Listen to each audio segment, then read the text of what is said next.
The story of Abdulkader discovering a secret that no one was prepared to know is truly a mystery. It's such a mystery that we don't want to say it too much, but when I read this story I thought it had to be the most dangerous story for the channel. Today, it's time to tell it again. What is this secret and how has the family's life changed? It's not just any family, honestly. You'll find yourselves reflecting when you hear about them. This is what we will see today. May God help you and make things easier for you as much as I encourage, share, and so on. You can't imagine my joy when you watch it. A family this size with both elders and children and sweets from the bottom of my heart. This brings us together. Abdulkader always repeats this story that happened before 2010, but as I told you, this might be one of the most amazing stories and deserves to be repeated. At that time he was 22 years old, studying at the College of Sharia. He had a younger brother, Ahmed, who was 3 or 4 years younger than him and excelled in his studies, God bless him. Abdulkader, we live in a normal family. He works in the government sector and his mother works in education as a primary school teacher.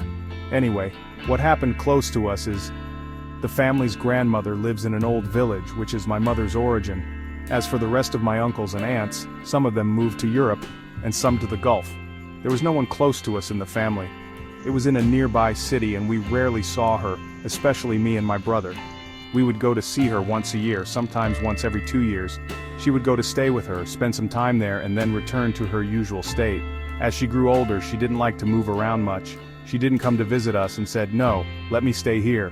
You know, as the elderly get older, they prefer staying in one place, fearing they might leave and it be their time. During this period, whenever the grandmother stayed alone, either the neighbors would bring her food, or she would go to the market to get it. Her children would give her money, and whoever could walk would visit her.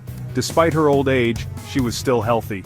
One day I came back home from college and everything seemed normal. My parents were sitting in a bad state.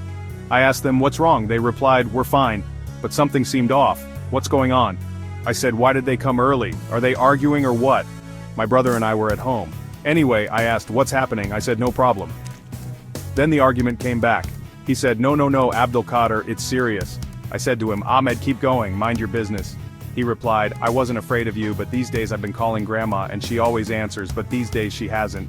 Grandma didn't answer and you know she's always on the phone." I asked, "Why didn't she answer? Only my mom and my uncles replied." He said, No one answered, and you know that my uncles and aunts are abroad. We are the closest to Grandma. Mom couldn't leave work and go see her, so we had to send someone to check on her. And so for the past 2 days no one answered the phone in Jeddah. Yesterday, that is, almost the day before yesterday, no one answered. This is unusual for Grandma, she always picks up the phone. Even the neighbors who live in Jeddah, we told them to go and see what was happening. And they did,